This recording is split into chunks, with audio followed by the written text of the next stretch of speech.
Donc notre sujet est un sujet crucial, d'une actualité très brûlante, à savoir la présence de l'islam dans le cadre des valeurs de la République, mais également son introduction dans l'histoire postmoderne ou moderne de la France.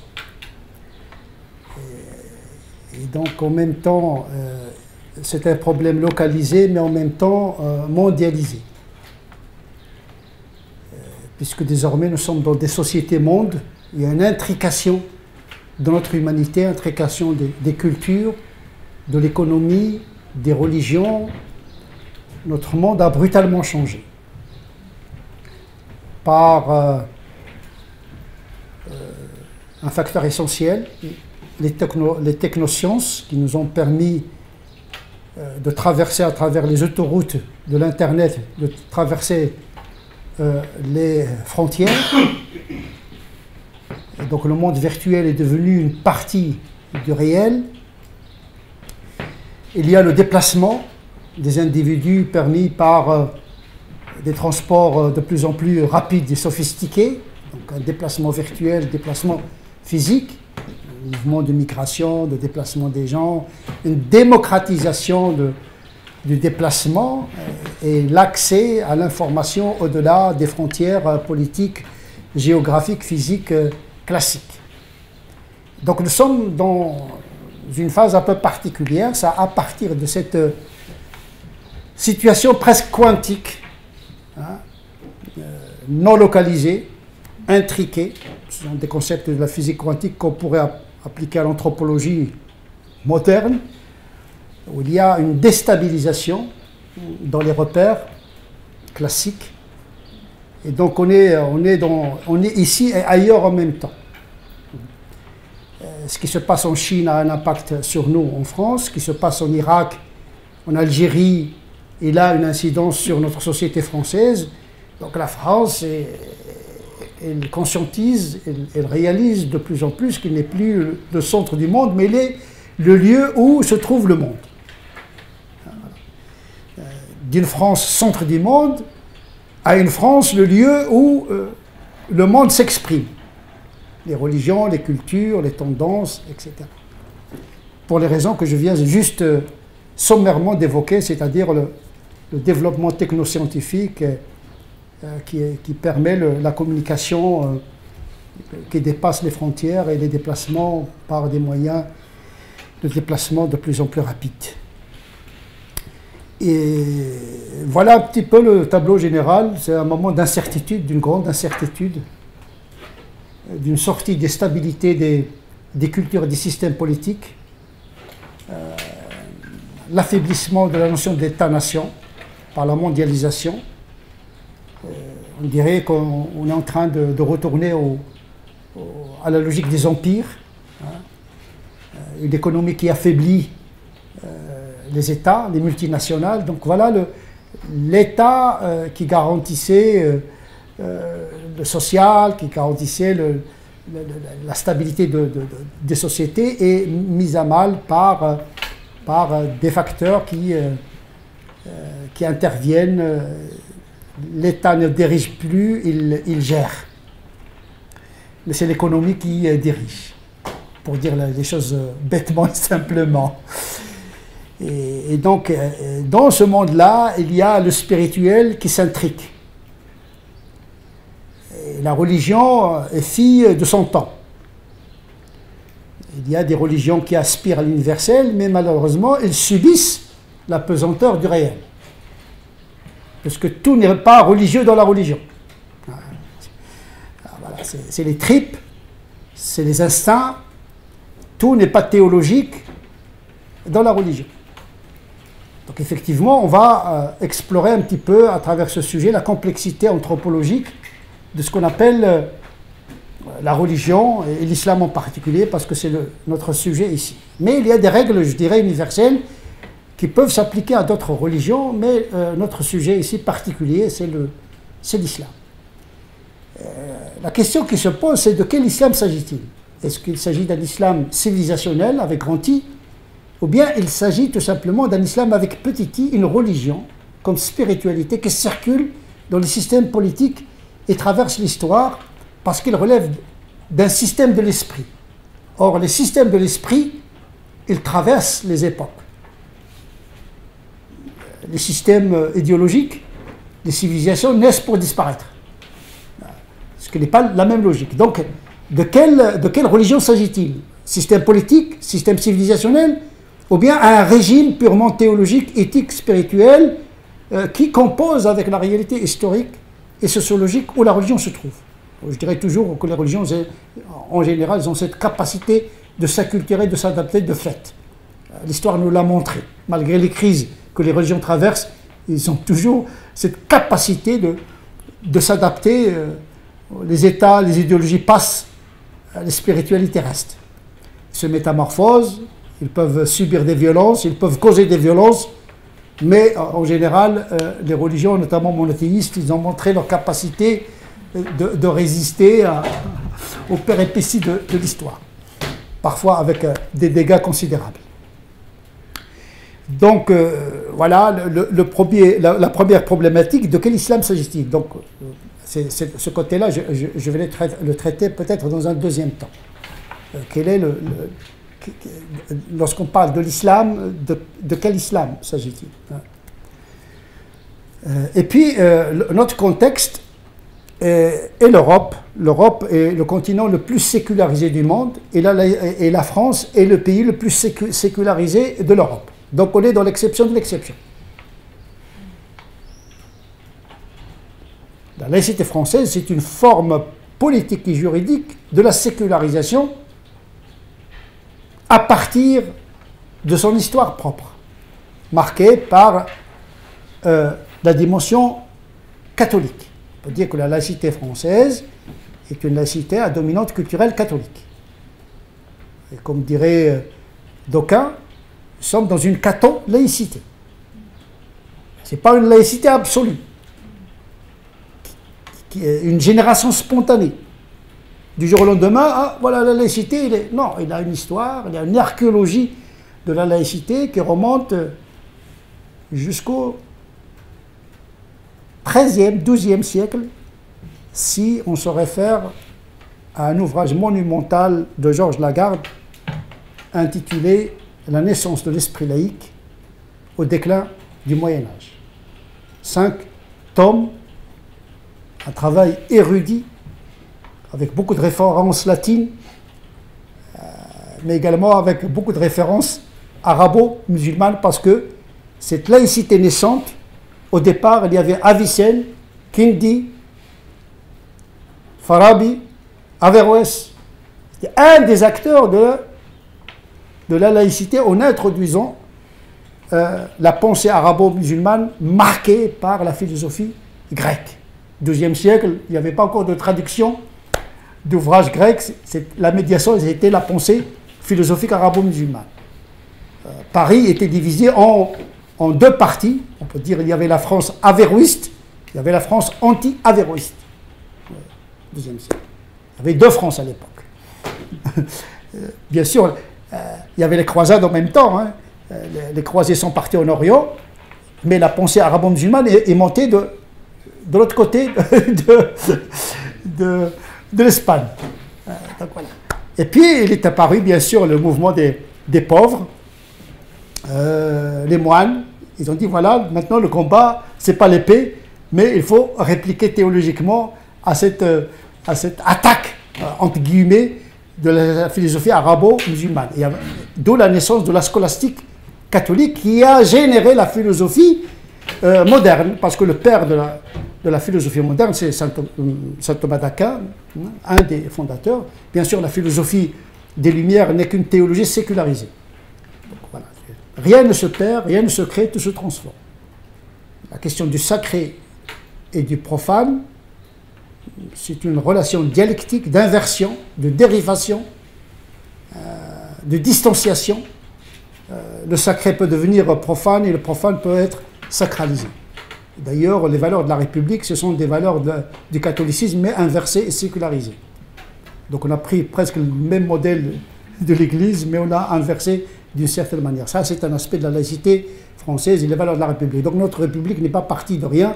Et là, il avait un humus, il avait une matière, la matière catholique, pour parler un langage de Newton, la matière catholique, parce que Newton, lorsqu'il parlait des forces, il a dit qu'on va appeler quoi la force? Et il l'a intitulé la matière catholique. Mais la matière catholique a été sécularisée en force. Pour vous dire que la laïcité a touché même la pensée scientifique. Mais ça, c'est un autre sujet qui n'est pas le nôtre. Les concepts métaphysiques et théologiques sont devenus parfois des concepts scientifiques. Mais ça, c'est l'archéologie de la pensée scientifique. C'est pour dire qu'il y a toujours une part de la religion. On est pour, on est contre, mais généralement, on reproduit ce qu'on combat en général. Donc, la laïcité, en vérité, la laïcité française est une laïcité particulière qui s'est forgée dans la violence, contrairement à la sécularisation anglo-saxonne et la sécularisation allemande, par exemple. C'est une laïcité qui a... la sécularisation anglo-saxonne était plutôt en faveur des religions. Les gens, ils ont quitté le continent pour vivre leur religion là-bas. Donc, en France, psychanalytiquement parlant, la laïcité, c'est une liberté, mais une liberté de se libérer de la religion. Ça, c'est le côté un peu psychanalytique. La liberté, dans l'esprit collectif, hein, dans l'impensé français, libre, c'est donner la chance aux citoyens de pouvoir se libérer de la religion. Pas se libérer par la religion et pour la religion. Ce qui est le cas pour l'Amérique, l'Angleterre, où en vérité, la liberté, c'est la liberté religieuse. Donc on est dans des mécanismes où il y a une histoire, il y a des mentalités. Donc quand on parle de la laïcité, il y a l'histoire des mentalités, des idées, des comportements, etc., jusqu'à prendre une forme juridique, qu'on appelle 1905, mais il n'est pas réduit à 1905. Je vous en prie. Excusez-moi, vous parlez d'une laïcité forgée dans la violence. On a chassé l'Église. Politique, d'accord. On a chassé. Sans violence physique. Physique, il avait... Physique, en lien avec des religions, nous n'avons jamais connu de violence physique sur la laïcité en France. Ah oui, on a chassé les prêtres, on a confisqué les biens de l'Église. Non, il y avait de la violence. Il y avait de la violence. La robe dans la rue. Ah oui, non, il y avait un moment de violence. C'était pas les guerres de religion, mais il y avait... Non, il faut qu'on se comprenne, il n'y avait pas des pogroms, mais il y avait une violence aussi symbolique et parfois physique. Parce que il faut chasser l'Église. Ce qui n'est pas le cas en Italie, ce qui n'est pas le cas en Espagne, même d'autres pays latins n'ont pas chassé l'Église. Ils l'ont tenue à distance, mais il n'y avait pas cette confiscation des biens, etc. etc. Donc non, il y a quand même une violence aussi symbolique que physique. Oui. Dans le concept de catho-laïcité, c'est pas le mien. c'est la première fois que je l'entends, je trouve ça génial. En fait, faut-il y voir là un combat contre la religion dominante de l'époque? Oui, c'était ça. En vérité, la laïcité au départ, c'est s'émanciper. D'ailleurs, ce conflit politique entre la République et le Vatican date de Philippe le Bel, qui a voulu un catholicisme gallican, dominé par l'État. Comme l'Église anglicane, et le chef de l'Église anglicane, c'est le roi. Donc il y avait une tentation de domestiquer l'Église catholique française. C'est ce que vous voulez dire en disant que finalement on reproduit toujours ce que l'on combat. Oh, généralement, on devient son adversaire. Il faut toujours se méfier quand on s'oppose à une idée pour ne pas la reproduire autrement. Ça, c'est un peu des arts martiaux.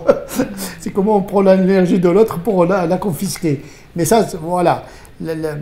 pour dire que la laïcité française, ce n'est pas une génération spontanée, c'est le produit d'une histoire. Cette histoire est marquée par le catholicisme. Donc il y a un catholicisme présent encore dans les comportements. Même le plus athée, le plus agnostique, il ne peut pas échapper à cette histoire catholique. La définition de la religion, la définition de la femme, les tabous, etc. Tout ça se remonte au Moyen-Âge, même si l'Église a fait une révolution copernicienne avec Vatican II, que certains catholiques aujourd'hui n'approuvent pas. Hein. C'est subir le modernisme. Donc, voilà. Tout le monde n'est pas d'accord avec le pape d'aujourd'hui. Ça veut dire que même si on a une église bien hiérarchisée, on ne peut pas structurer tous les croyants parce que quand même, ils ont leur idée des choses. Donc effectivement, ce qui va nous intéresser, bien sûr, le catholicisme est une dimension importante pour comprendre notre laïcité. Donc il faut faire l'archéologie de l'évolution du catholicisme, qui a été marqué par la pensée arabo-musulmane dans un premier temps, puis marqué par le modernisme, pour être ce que... et puis, je ne parle même pas du protestantisme, la réforme, qui a quand même... voilà, qui était à un moment de la sécularisation, parce que le premier moment de la sécularisation, c'est la réforme, dans le sens où l'Église, c'est-à-dire que la Bible n'est plus interprétée par une Église infaillible, mais on a démocratisé le texte, et donc il y a la raison, scriptura sola, sola scriptura, donc rien que le texte. En vérité, c'est comme l'islam. Je dis toujours l'islam, c'est un protestantisme radical, c'est-à-dire mettre la raison en lien direct avec le texte sacré. Il n'y a pas de médiation, il n'y a pas d'institution religieuse infaillible. Et bien sûr, il y a des avantages comme il y a des inconvénients, parce que accéder directement au texte, ça peut encourager une interprétation sauvage. C'est pourquoi il y a toujours, dans le Moyen-Âge, en tout cas dans la tradition musulmane, il y a toujours une médiation doctrinale. Les docteurs de la loi qui proposent une interprétation qui n'est pas infaillible, mais qu'ils proposent et que la société accepte ou pas. Donc c'est une forme de protestantisme, une religion civile par le bas, etc. Donc il n'y a pas de tête, mais il y a quand même des têtes pensantes qui s'imposent. Même l'Église catholique a été marquée par des têtes pensantes, comme Saint Augustin, comme les pères de l'Église. Les pères de l'Église, ce n'est pas rien.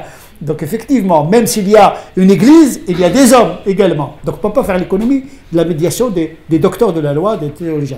Donc effectivement, mais c'est plus libéral dans l'islam et dans le protestantisme. Et donc effectivement, moi en tant que théoricien de l'islam en France, je ne dois pas faire l'économie de cette connaissance. Hein. Donc je ne vais pas réinventer la roue, je ne vais pas commencer de zéro. Hein.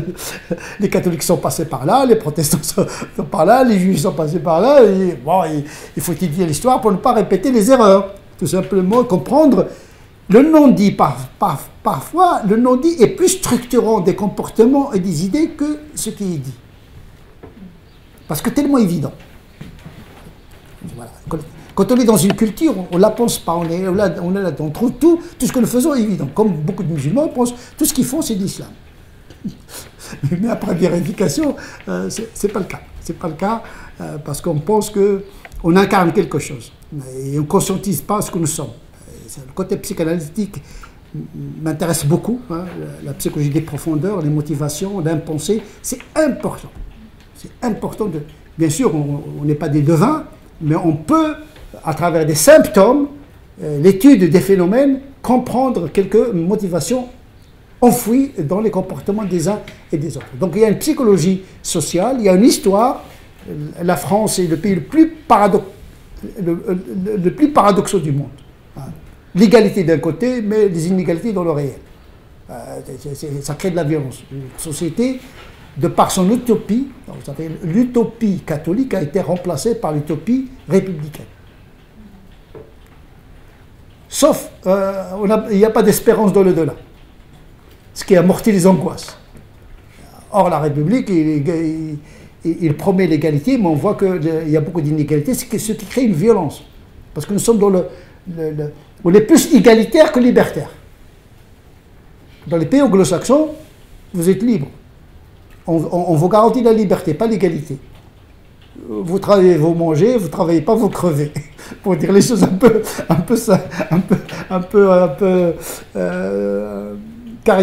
caricaturales. Et donc effectivement, je dis toujours que on est dans un système très. Il y a un historien, un philosophe politique qui s'appelle Marseille, j'ai oublié son prénom, il dit que la France, la République est un système soviétique qui aurait réussi. Tout est centralisé, égalitaire, etc., la gratuité de l'enseignement, etc., etc. J'ai toujours pensé ça jusqu'au jour où je l'ai entendu à France Culture. Ça m'a rassuré. Parce que c'est trop... on dit il y a les libertés, mais non, les libertés c'est en Angleterre. Ici on ne peut pas s'habiller comme... Oui, on peut s'habiller comme tout le monde, mais dès qu'on sort de là... Mais dès qu'on... Voilà. Il y a un colonnage... Parce qu'il y a la charité chrétienne là-dedans. On veut que l'autre nous ressemble. Voilà, c'est le salut. On veut, c'est ça l'universalisme de la République, c'est l'Église apostolique, universaliste, d'une certaine manière. On veut exporter la charité qui est devenue solidarité. Voilà, donc on a sécularisé la solidarité, par le social, etc. Donc effectivement, il faut comprendre ces paradoxes. Et moi, en tant que théoricien de la pensée musulmane, de la pratique musulmane, je dois comprendre ces choses-là. Je peux me tromper, mais je dois avoir une interprétation du réel. La première herméneutique, la première interprétation de théologien, c'est d'interpréter le réel, des signes. Bon, le croyant va dire les signes de Dieu, les signes des temps. Le réel, qu'est-ce qu'il nous dit?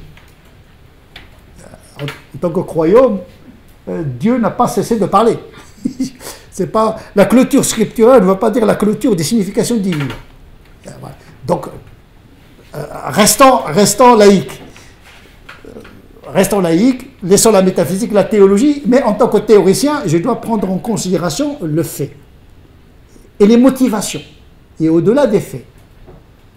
Il y a la sociologie physique et la sociologie noosphérique, c'est-à-dire la sociologie des mentalités qui ne se prononcent pas. Les non-dits, il faut les décoder. Chaque culture a... Donc c'est très important lorsque je vais parler de l'acculturation de l'islam, qui est la deuxième phase de l'intégration de l'islam dans les valeurs de la République, puisqu'il y a deux strates, c'est le juridique et le culturel. Pour moi, le culturel est plus normatif que le juridique, parce que ce qui gère au quotidien la relation entre les gens, ce n'est pas le droit, mais les codes culturels. L'acculturation avec un L apostrophe. C'est pas privatif. Acculturation, mais pas privatif. Non, non, non. Au lieu de dire nos amis catholiques parlent de l'inculturation.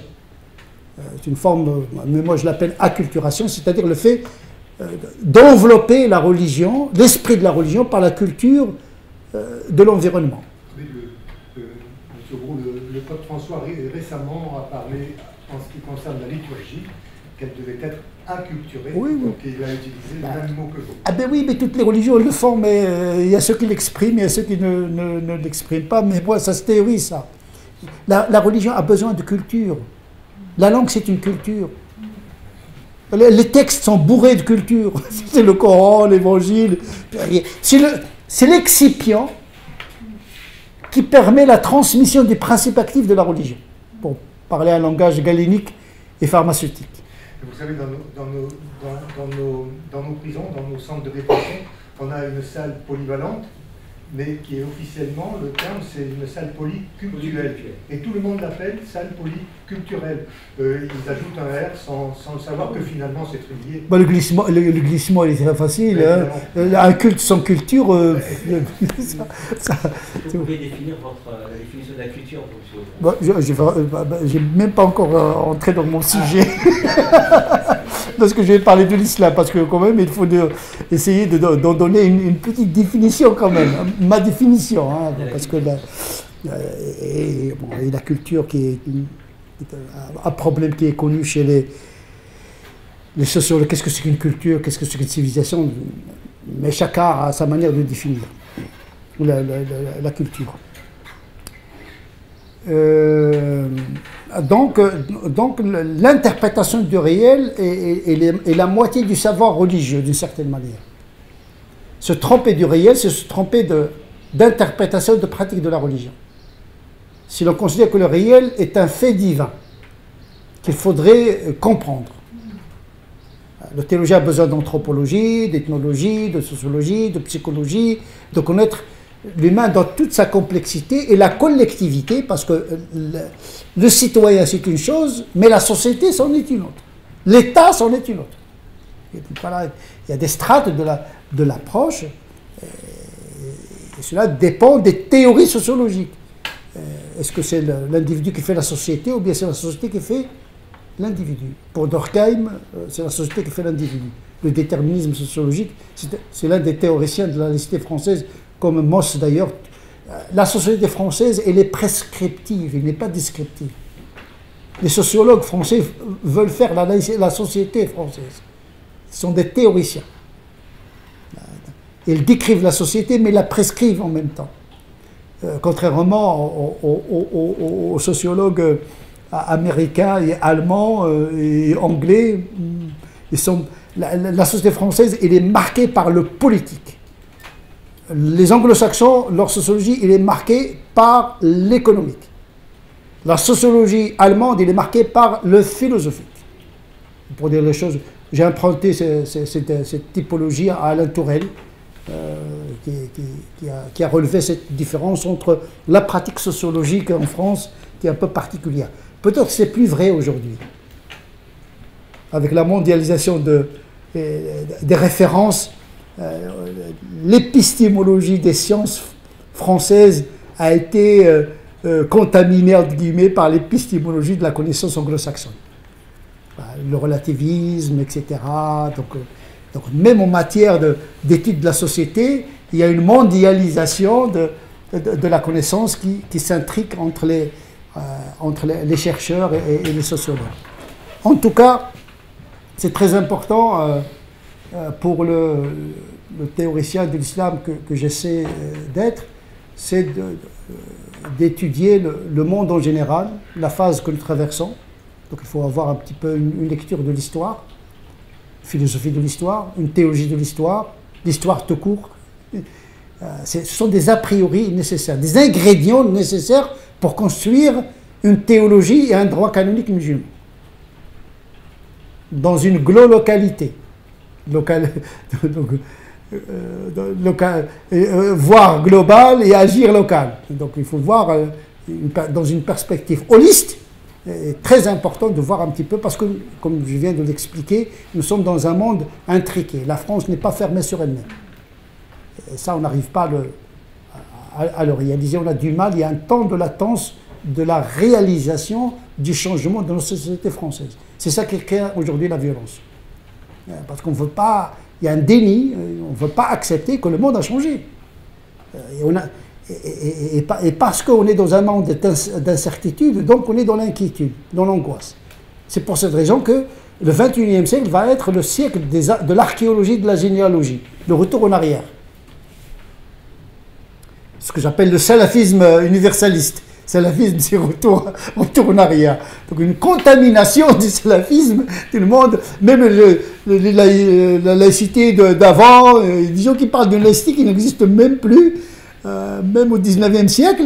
Et donc il y a parce que le progrès n'est plus promesse de bonheur.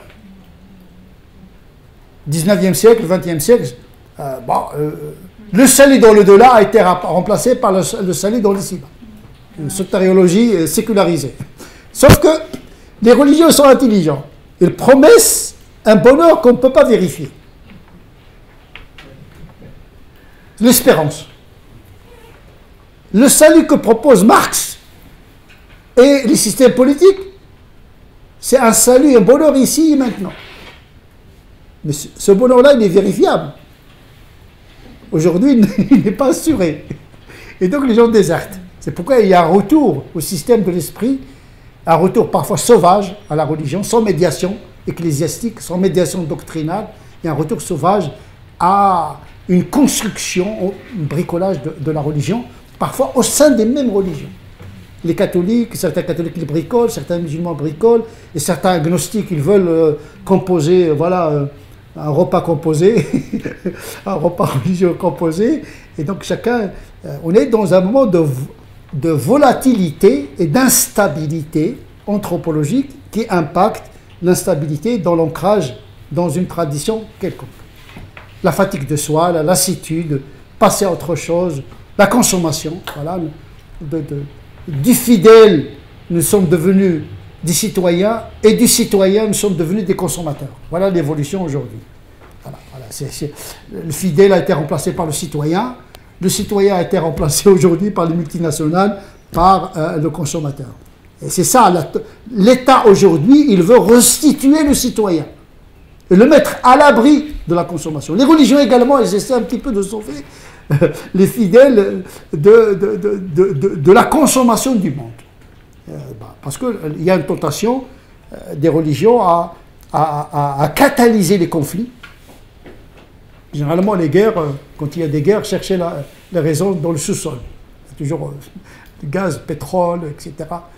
Aujourd'hui, on ne peut pas mobiliser les guerriers par un salaire parce qu'il veut toucher son salaire, il ne veut pas mourir.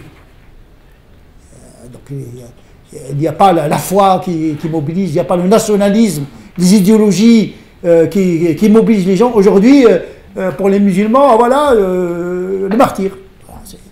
Et là, je vous assure, quand il y a la foi aveugle, je vous assure, lui, voilà, il ne veut pas toucher son salaire, c'est dans le delà. Et donc, il y a un risque d'enrôlement dans des religions qui promettent le salut dans le delà par la mort dans l'ici-bas. Parce qu'on n'arrive pas à leur donner un sens à leur vie, on leur propose un sens à leur mort. Ça, c'est le danger de l'implication de la religion dans quelque chose qui la dépasse. C'est-à-dire l'instrumentalisation par le politico-économique. Une géopolitique du chaos qui instrumentalise les religions et les identités et les nationalismes pour des raisons politico-économiques. Donc, si on ne comprend pas l'effet de l'économie sur ce qui se passe dans le monde, on va passer à côté de la vraie analyse. Les religions ne sont pas des causes, mais ne sont pas les causes principales, mais des causes convoquées pour une cause supérieure. Voilà. Parce qu'il n'y a plus d'idéologie, il n'y a plus de... Même en France aujourd'hui, on cherche la nation, on cherche l'identité, on cherche les racines, etc. Là, on cherche le sous-sol, là. Sauf que les racines ne voient pas la lumière. On a besoin de racines, mais les racines sont nourries par des éléments étrangers. par l'humus, par la photosynthèse, par les branches. Les racines nourrissent les branches, mais les branches nourrissent, etc. On a besoin de s'enraciner quelque part, mais il ne faut pas se tromper dans le racinement. Et donc le racinement, donc quelque chose de passé. Donc le XXIe siècle va être une postmodernité où il y a dans une main l'objet technologique redoutable et dans l'autre main l'émotion, il n'y a que l'émotion, et le recul et la défaite de la raison. Et l'ancien pape qui a voulu maladroitement faire l'éloge de la raison, mais il avait raison de dire attention, la foi est menacée par la déraison. Voilà. Et donc la foi, il faut réintroduire ce que j'appelle la théologie spéculative, c'est-à-dire de l'intelligence dans l'économie de la foi. Mais ça demande une culture. Là, on vient culture du scripturaire, voilà, comment lire les textes, comment convoquer les sciences universelles, etc. Donc on a besoin d'éclairer. La foi, c'est comme un moteur, mais elle a besoin d'un volant. Sinon, c'est un explosif. C'est une énergie qui a besoin de canalisation. Sinon, ça va exploser. Et donc, effectivement, il y a la technologie, des gens, des illettrés aujourd'hui qui n'ont aucune culture, qui savent manier l'objet technologique. C'est comme quelqu'un qui conduit une voiture mais sans savoir comment elle fonctionne. L'essentiel, c'est qu'on peut utiliser tout, même les informations. On peut accéder à des informations, même si on ne les comprend pas. C'est-à-dire que l'objet technologique il peut être mis dans la main des fous. Des fous. Donc la technologie, c'est bien, mais une technologie qui est en train de modifier notre anthropologie considérablement. Oui. Quand vous parlez d'anthropologie, enfin, je me pose une question sur le fait que justement ce qui peut rassembler peut-être toutes les religions, c'est des exigences fondamentales que chacun a dans le cœur.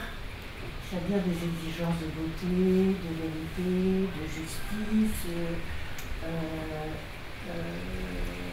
d'amour. Et je me demande justement, face à ce que vous dites, si le rôle de la religion, c'est pas justement d'aider aujourd'hui nos contemporains à retrouver ce sens, ces exigences élémentaires qui sont dans nos cœurs.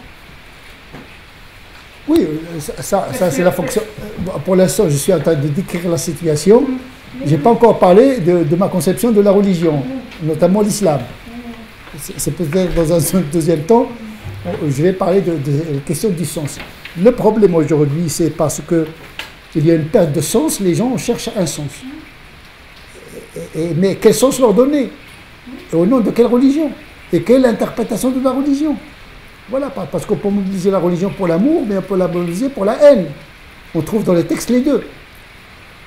Oui, mais notre cœur, il n'est pas fait pour la haine. Et il réside, et ça fait partie de l'homme, la haine. Vous liquidez la haine, vous liquidez l'amour.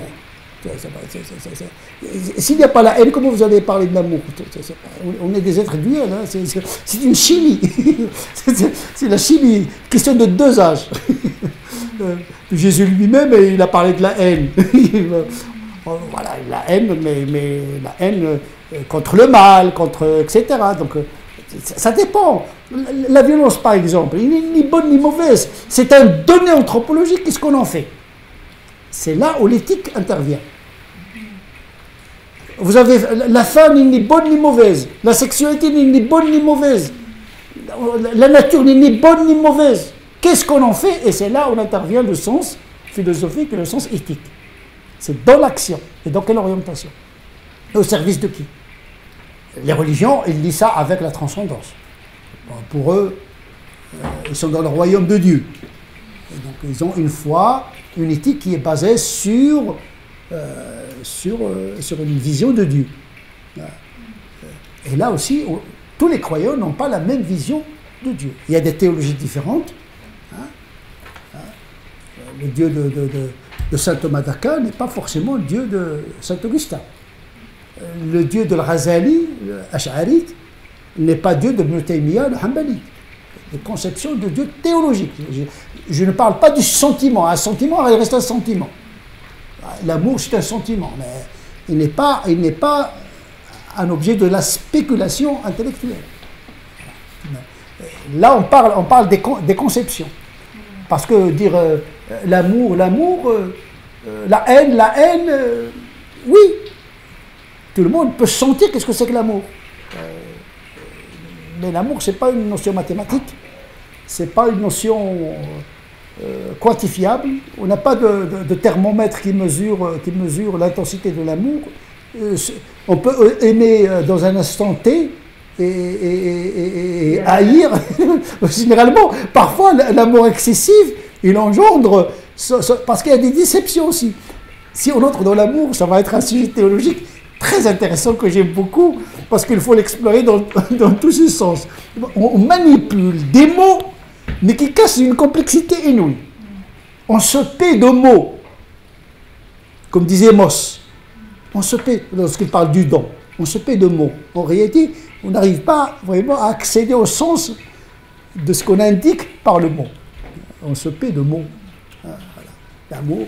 Et ce qui est bizarre dans les rapports humains, c'est qu'on fait semblant de s'entendre et de se comprendre. Mais on ne parle pas du même langage. C'est un miracle. Dans un couple, les enfants, tout le monde pense que tout le monde comprend tout le monde. Parce on utilise le même vocable, mais on est des univers complètement différents. On n'a pas le même sens de la table, des choses, parce que nous sommes des tripes, etc. Nous avons des mémoires.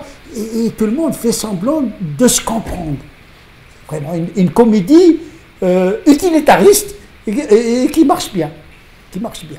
Parce que quand on explore les concepts, on se rend compte que ils ne sont pas aussi clairs pour nous et pour les autres également. Donc la question de la communication, je pense que les oiseaux communiquent mieux que nous. Il n'y a pas de perte sémantique chez les oiseaux. Les animaux, il n'y a pas de perte sémantique. C'est qu'après, nous, plus on explique, plus on s'embrouille.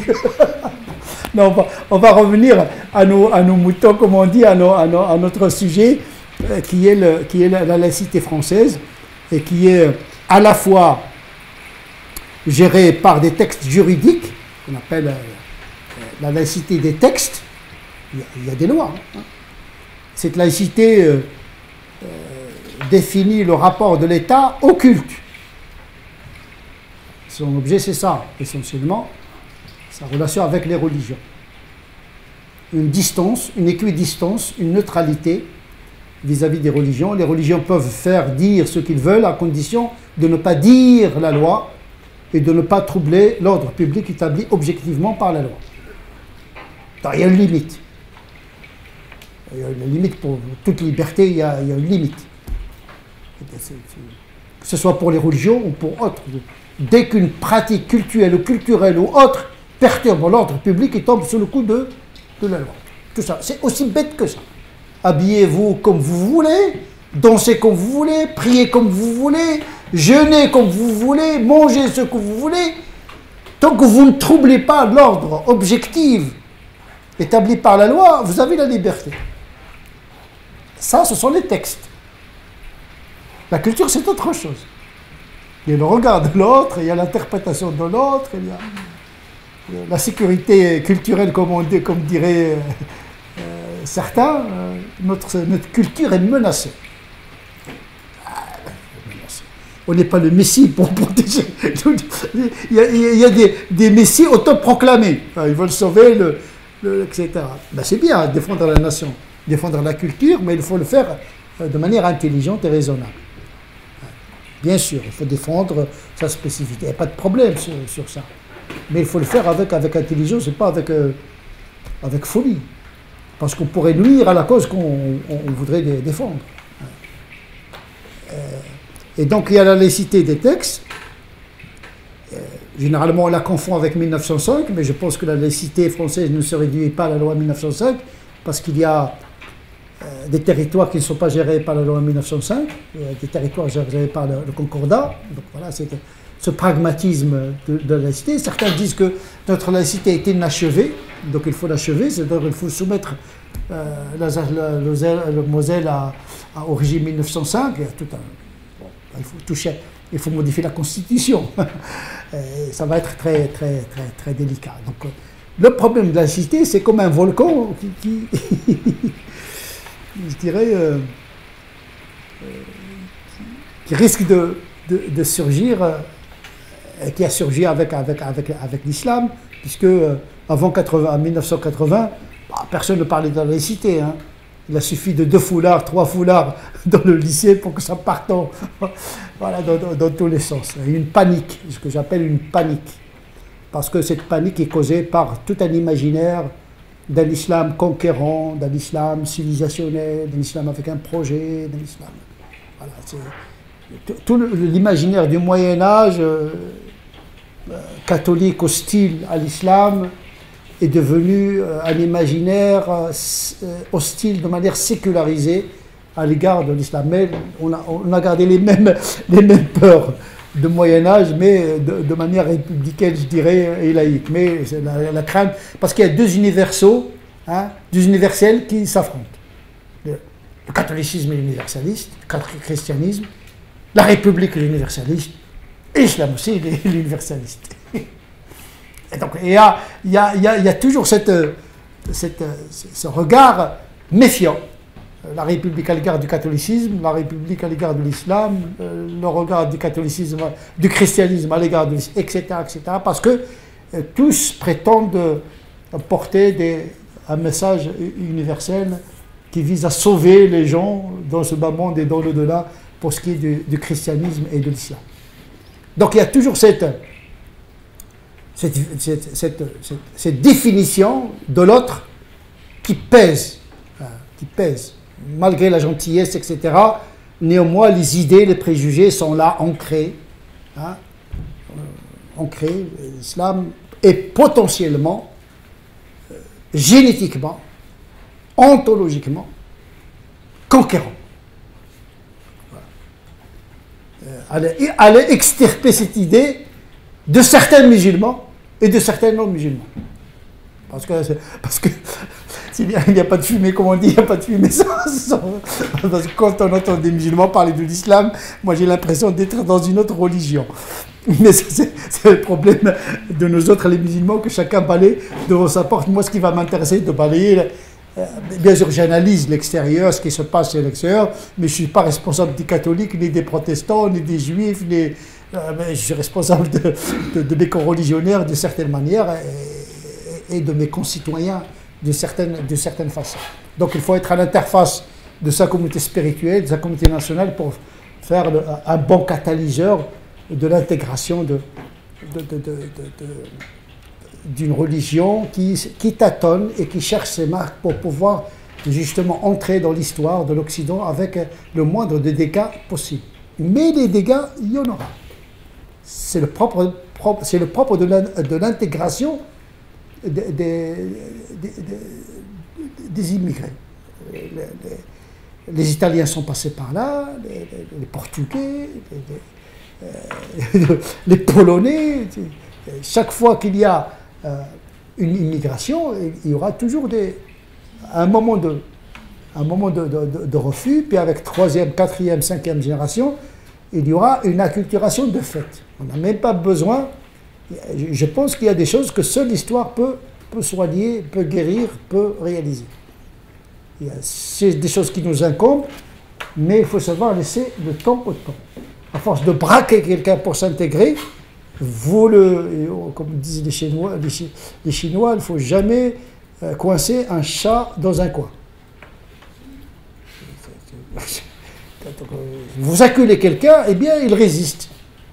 Voilà, il résiste, il renforce son identité, par opposition. Et donc je pense qu'il y a des choses que l'histoire peut résoudre. La République, parce qu'il a failli à beaucoup de ses promesses, doit assumer sa part de responsabilité dans ce qu'on appelle l'islam de France.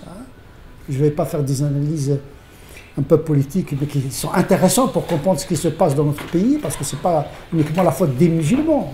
Il y a la faute de quelques musulmans, mais c'est une faute des pays d'origine, faute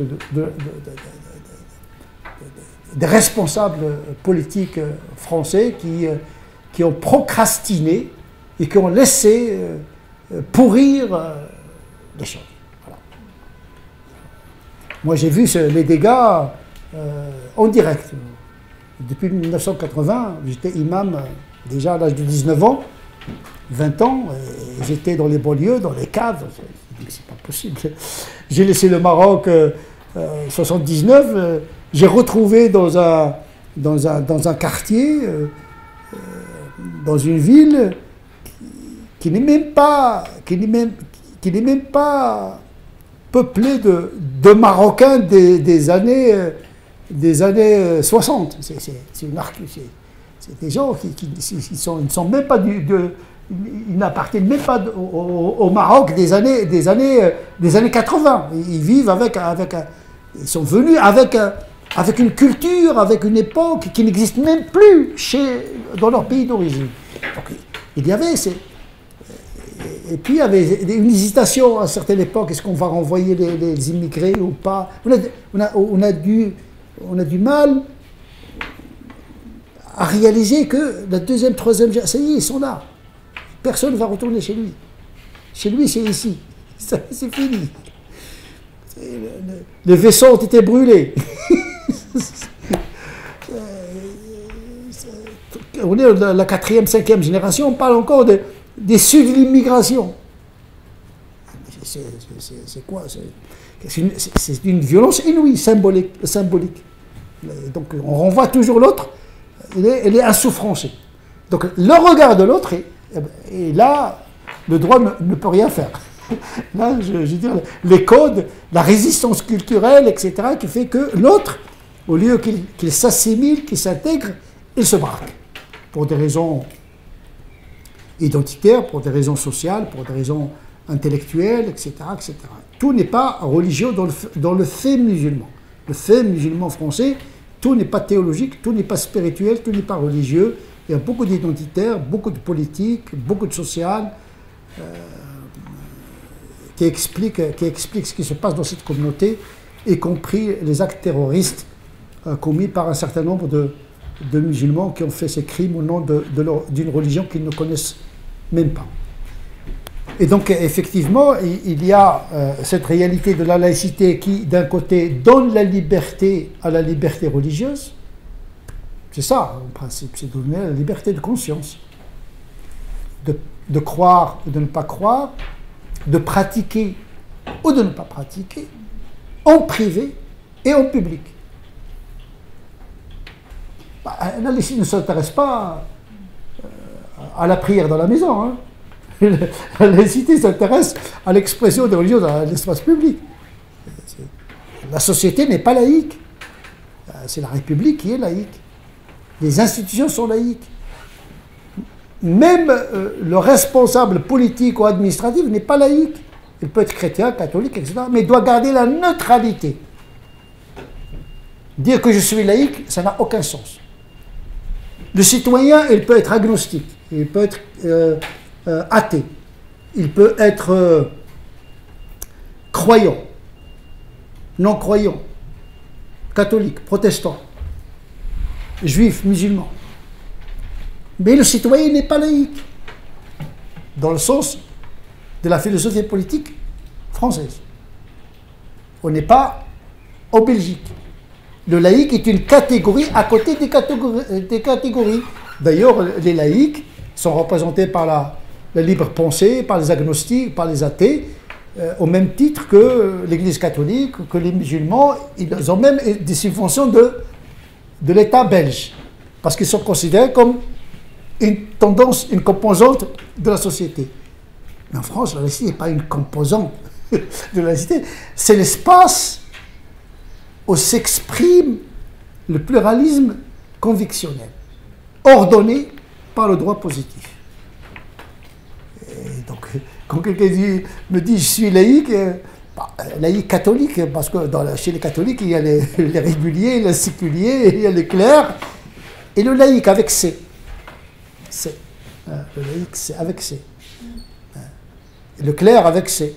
Mais le laïque, QUE, c'est un concept qui n'incombe qu'à la République. C'est la République qui est laïque. Heureusement, c'est parce qu'il est laïque qu'il permet qu'il n'est pas du côté des croyants, des non-croyants, etc. Il doit garder une neutralité à l'égard des convictions. Et donc il y a une forme de tromperie idéologique de certains qui profitent de l'ignorance des gens quant à la notion de la laïcité française. Si on a bien compris la laïcité française, c'est un modèle magnifique. Moi, je n'ai pas envie d'être gouverné par un musulman ni par un catholique en tant que tel. Il va m'imposer. Même dans un pays musulman, moi, je n'ai pas envie de quelqu'un qui va me gouverner au nom d'une religion avec laquelle je ne partage pas l'interprétation. Et oui. Donc, la laïcité, comme forme de séparation entre l'État et le politique, moi, ça m'arrange. Je n'ai pas envie que quelqu'un m'impose une théologie. Et donc la laïcité française, elle peut être exportable. En tout cas, à ma façon, j'essaie de prêcher cette parole dans le monde musulman, dans mes relations avec les milieux universitaires, etc. De dire oui, attention, chacun doit trouver sa forme de laïcité à partir de sa tradition religieuse pour à la fois protéger l'État de l'instrumentalisation de la religion et protéger la religion de l'instrumentalisation politique. D'ailleurs, lorsque il y a confusion entre l'État et le politique, c'est toujours, entre l'État et la religion, c'est toujours la religion qui paie le prix très fort. Toujours. La religion est toujours perdante lorsqu'il se compromet avec avec le politique. Voilà, pardon. Et donc il est dans l'intérêt de la religion d'avoir son indépendance. Et donc effectivement, la laïcité française permet en tout cas cela à condition que cette laïcité est bien comprise et bien pratiquée. Mais dans la réalité, ce n'est pas cela qui se passe. Je viens d'expliquer qu'il y a une angoisse existentielle qui parcourt presque toutes les sociétés. Il ne faut pas croire. Hein. Toutes les sociétés sont perturbées. Il y a une radicalisation au sein des sociétés. Même au sein même d'une même tradition, il y a des radicalités. Donc nous sommes dans une période d'archéologie, c'est un retour à un passé imaginaire et imaginé, mais il y a également une radicalité dans les postures. Ce qui révèle une fragilité de l'homme post-moderne. Il y a une vulnérabilité. Parce qu'il n'y a pas de sens, il n'y a pas de repère. Les religions n'arrivent pas à donner un repère. Le politique également, l'État n'arrive pas à donner de repères, etc. Donc le citoyen et même le croyant est perdu. Et donc il y a une forme de radicalité. Donc cette radicalité, parfois, peut verser dans le séparatisme violent. Je ne vais pas entrer davantage dans la laïcité, même si ce sujet m'intéresse beaucoup dans ces détails. Peut-être Doua va entrer dans des considérations pratiques. Maintenant, je passe, si j'ai le temps encore. J'ai 1 heure. Allez, je vais vous faire souffrir avec l'islam. On va passer avec l'islam en lisant de concepts un peu théologiques et canoniques, oui. Pensez-vous pas que l'islam est laïque?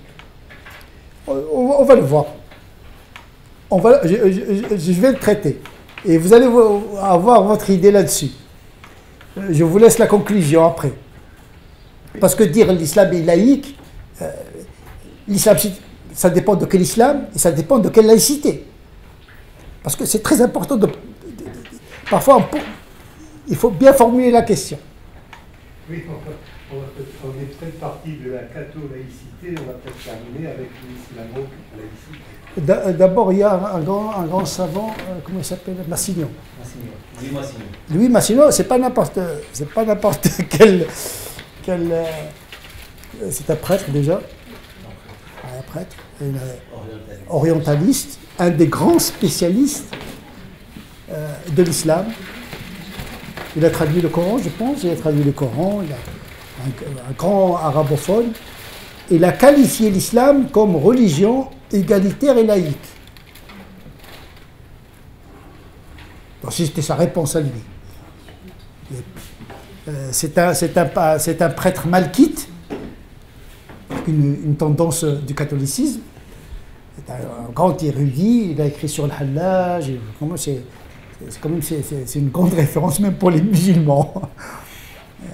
Et donc on verra si l'islam est laïque ou pas. Et de quelle laïcité s'agit-il? Moi je parle plus de la sécularisation, c'est-à-dire la séparation des ordres. Ne pas confondre le sacré avec le profane, le politique avec le religieux, le temporel avec le spirituel, le politique avec le religieux. Donc il faut séparer. Ça ne veut pas dire créer une rupture, mais il faut négocier la distance que peut avoir la religion par rapport aux politiques. Mais il n'y a pas que cet aspect-là. Parce qu'il peut y avoir une séparation entre la religion et l'État, mais il peut dominer la société. Voilà. Ça aussi, il y a une sécularisation politique, il y a une sécularisation sociologique. Et il y a plusieurs niveaux de sécularisation. La laïcité dont on parle, c'est une laïcité qui est propre à la France. C'est une sécularisation qui est propre à la France.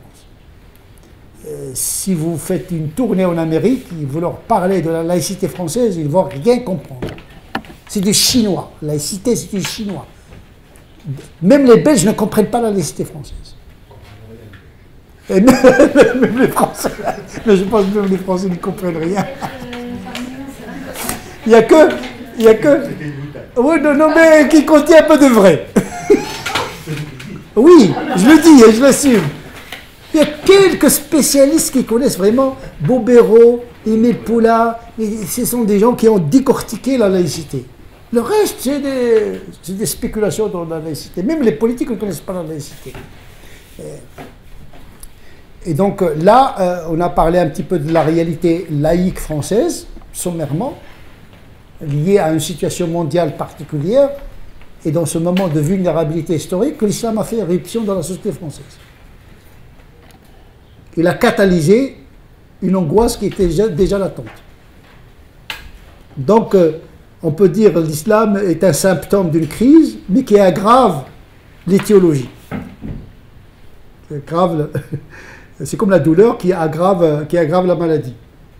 La douleur, il informe un dysfonctionnement physiologique, mais qui peut aggraver et être une cause de la maladie. Donc c'est un marqueur sociologique d'une crise, mais une crise à laquelle il participe, de par sa présence illisible, inintelligible. Présence anthropologique, économique, identitaire. Cet islam, il est enveloppé par beaucoup d'enveloppes. Il n'y a pas que la religion en tant que telle, il n'y a pas que le culte en tant que tel. Dans l'islam issu d'une culture maghrébine, marocaine, algérienne, tunisienne, subsaharienne, turque. C'est ça, c'est donc un islam anthropologiquement importé, culturellement importé. Et dans cette anthropologie de cette culture, il y a l'islam, parce que l'islam a toujours été véhiculé dans des cultures. Donc ces musulmans-là ne conçoivent l'accrochage à la religion que par la médiation culturelle des pays d'origine.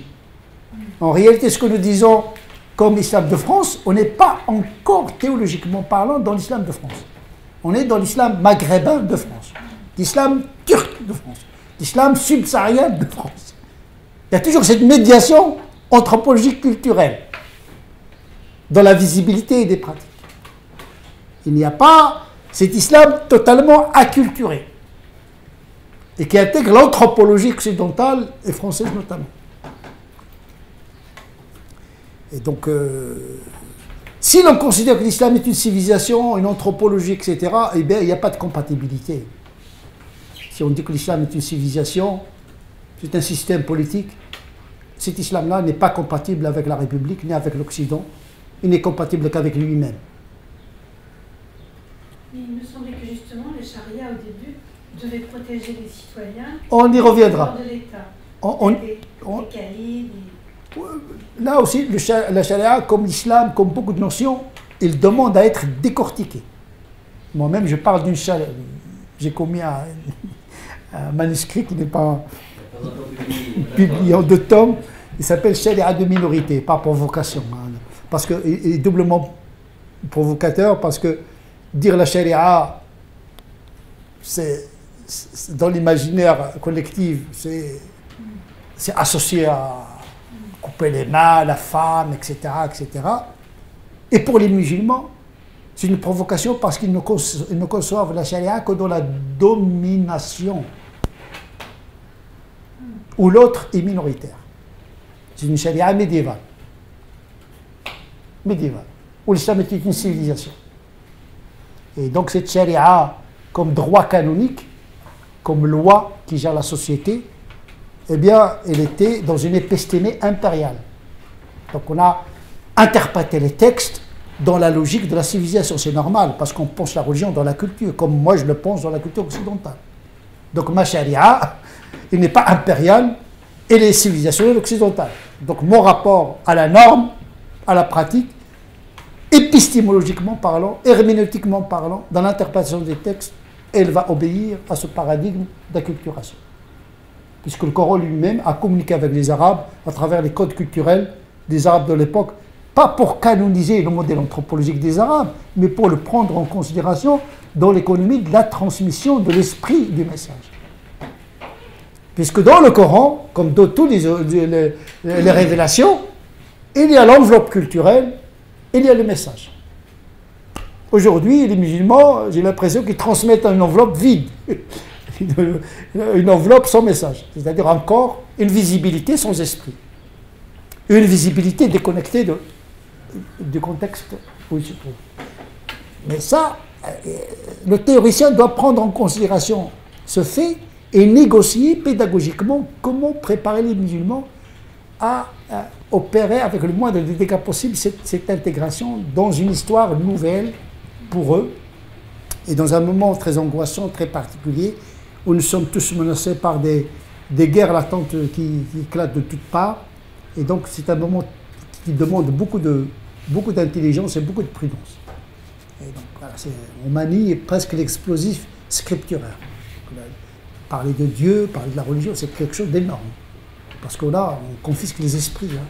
Parler de Dieu, ça y est, tout le monde est bloqué. Hein. C'est comme une piqûre, comme ça. Dieu a dit. Qui peut contester Dieu? En réalité, c'est lui qui dit au nom de Dieu. Parce que le Coran ne parle pas de lui-même, ce sont les hommes qui le font parler. Hein. Certes, il n'y a pas d'église, mais celui qui parle au nom de Dieu, c'est une église, d'une certaine manière. Et donc il faut faire attention à cette médiation entre le texte et les fidèles. En tout cas, l'islam est une religion qui est née avec l'État. À la Mecque, 13 ans de persécution. Mahomet était persécuté avec ses disciples. Il a dû fuir, comme tous les prophètes. Il s'est exilé à Médine, parce que Médine a décidé de l'accueillir et le protéger. Et de fait, il est devenu prophète et chef d'une cité. C'est l'histoire, là. Il faut distinguer la révélation et l'histoire de la révélation. Le prophète et son message et l'histoire du message. Est-ce que l'histoire, nous devons la reproduire, ou bien nous devons comprendre comment le message a composé avec l'histoire? Parce qu'il n'y a pas d'histoire sainte. Il n'y a pas d'histoire à reproduire. En islam, il n'y a pas de terre sainte, il n'y a pas d'histoire sainte, il n'y a pas d'institution sainte. La sainteté et le sacré habitent le cœur du croyant. C'est lui qui décide. C'est le temple intérieur, comme on dit. Donc effectivement, ça c'est très important dans l'analyse du théologien que je suis. Je dois faire ce qu'on appelle le discernement, le foroq. Les canonistes médiévaux, ils ont inventé toute une matière qui consiste à classer les comportements du prophète.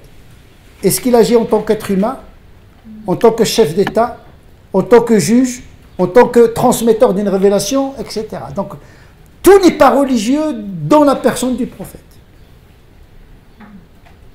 Il doit assumer sa part de l'histoire. Il était fils de son temps. Dans un contexte polygame, tribal, on ne peut pas demander à un prophète d'être autre chose qu'à l'image de son temps. Il y a des choses qui nous choquent dans les Écritures, parce qu'on tombe dans l'anachronisme.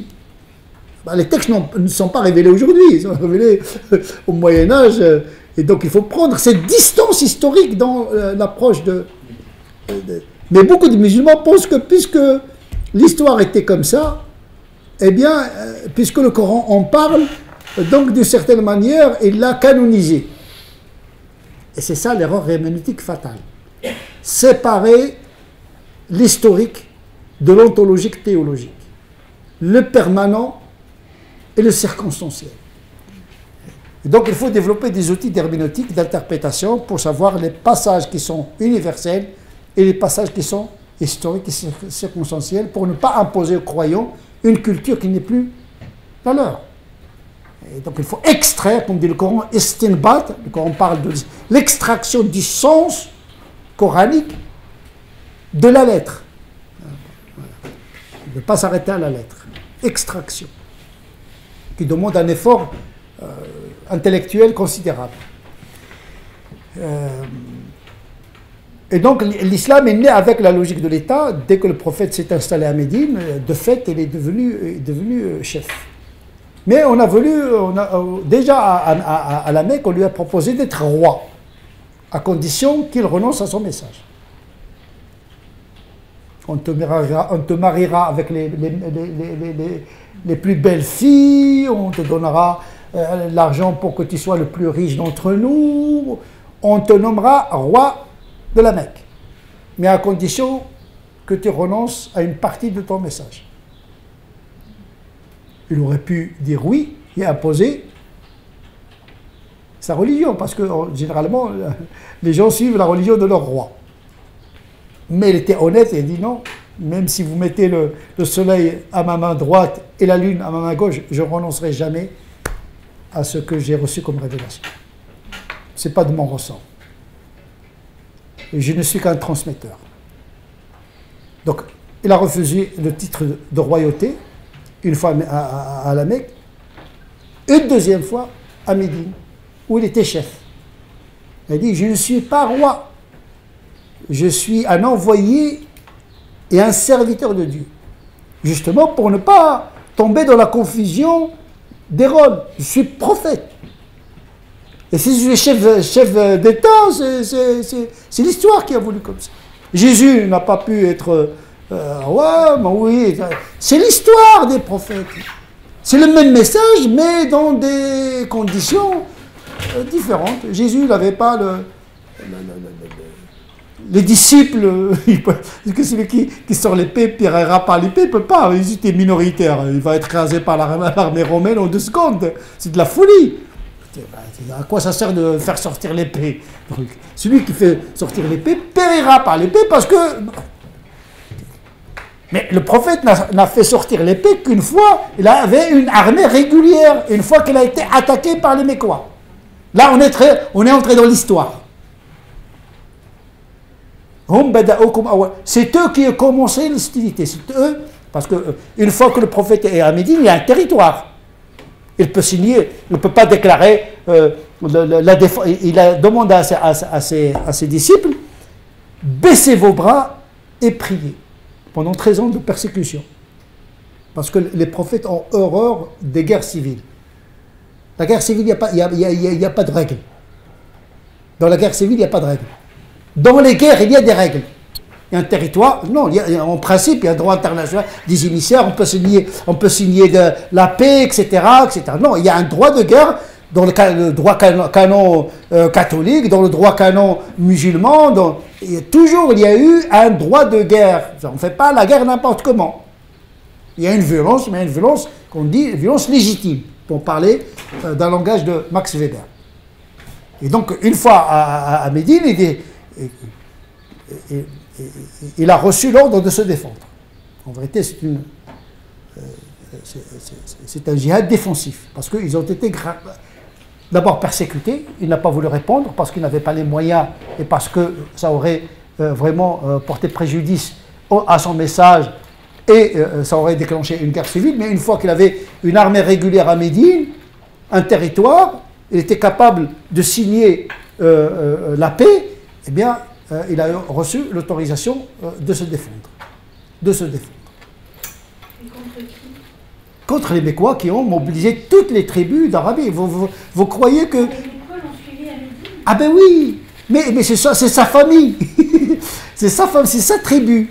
C'est sa tribu. C'est-à-dire, vous croyez qu'une nouvelle religion va être accueillie avec des applaudissements? Il remet en cause les idoles, il remet en cause le privilège des juifs, des catholiques. Une nouvelle religion qui menace le paysage des religions établies. C'est normal que les gens disent, c'est quoi ce truc-là? Il fait feu de tout bois. Il a confisqué Abraham, le père des Arabes. Il dit, voilà, la religion de l'islam, c'est la religion de vos parents.